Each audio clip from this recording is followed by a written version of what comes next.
মই এটা বিশেষ কথাৰ কাৰণে ভিডিঅ'টো বনাইছোঁ। তাৰমানে কি হৈছে, আজি এসপ্তাহমানৰ পৰা মোৰ মেছেজবোৰ চোৱাটো কমি গৈছে নহয়, মানে মেছেজটো বেছি হৈছে। যিমানে ধৰক ভিডিঅ' ভিউজ বাঢ়ি আহে সিমানে মেছেজবোৰ বেছি আহে। যিটো মই অকলে কৰোঁ কামবোৰ, অকলে মেছেজ চাওঁ, অকলে পেকিং কৰোঁ, অকলে দিওঁ, সেইকাৰণে তাৰ মাজতে কাৰোবাৰ মেছেজ ৰখি যায়। তাকে কোনো চিন্তা কৰিব নালাগে, সকলোৰে মেছেজ চোৱা হ'বই, চোৱাটো হয়েই ন, কিন্তু মানে ধৰক যিটো টাইম লওঁ বোলে 6টা বজাৰ পৰা ৰাতি 10টালৈকে মেছেজ চাম, এইখিনি সময়ত যাৰ ভাগত পৰে চাই দিওঁ। আকৌ নেক্সট সেইখিনি পাৰ্চেল পঠিয়ালোঁ, 100-200 মেছেজ চালোঁ, 50টা-40টা পাৰ্চেল পঠিয়াই দিলোঁ। নেক্সট আকৌ পিছদিনাখনলৈ নতুন মেছেজ জমা হৈ যায়, আগৰখিনিও থাকে। তো এজনী মানুহে ইমানখিনি কৰাটো সম্ভৱ নহয়। আপোনালোকে সেই কথাটো বুজি পালে মই ভাল পাম, কাৰণ আপোনালোকে কাপোৰ ল'বলৈ বিচাৰিছে, ময়ো বুজি পাইছোঁ, আৰু বেচিবলৈ পালে মোৰো ভাল লাগে, হয়নে?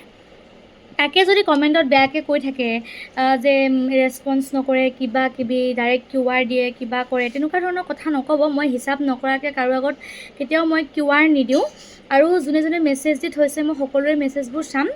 মেইন কথা এইটোৱে যে চাওক, মই কলেজত পঢ়ি থকা এগৰাকী ছোৱালী, পঢ়াৰ লগতে মই কিবা এটা কৰি আছোঁ।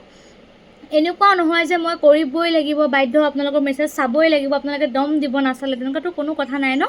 মোৰ মন গৈছে, মই কৰিছোঁ, চাইছোঁ।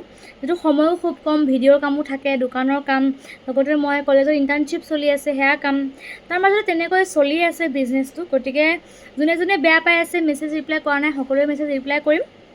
প্ৰব্লেমটো ক'লোৱে নহয়, বাকী এতিয়া সেয়াই আৰু ক'বৰ কাৰণে মই ভিডিঅ'টো কৰিছিলোঁ। সকলোৱে মেছেজ দি আছে, মই মেছেজবোৰ ৰিপ্লাই কৰিব পৰা নাই, কমেণ্ট দি আছে মেছেজ ৰিপ্লাই নকৰাৰ কাৰণে, কমেণ্টবোৰো মই চাব পৰা নাই, সেইকাৰণে ভিডিঅ'ৰ যোগেদি কৈ দিছোঁ আৰু দেই।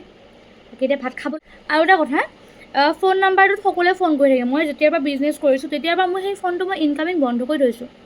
যিটো মই ছোৱালী মানুহ, কাপোৰৰ উপৰিও অন্য বহুত ফোন আহি থাকে, সেইকাৰণে মই ৰিচাৰ্জ নাই ভৰাই অনলি হোৱাটছএপ চলাই আছোঁ। কিন্তু বিশেষ এটা কামৰ বাবে মই এই মাহৰ ৰিচাৰ্জটো ভৰাইছিলোঁ। কাপোৰৰ কথাও হওক, কিবা হওক, হোৱাটছএপত মেছেজ কৰিব, হোৱাটছএপ নাম্বাৰটো দিয়া হৈ আছে। সেয়া ফোন চলাই মোৰ মামাই দেই, তো ফোন কৰি থাকিলে লাভ নহ'ব, হোৱাটছএপতো ফোন কৰিব পাৰে, বিশেষ কথা থাকিলে তাত ফোন কৰিব দেই।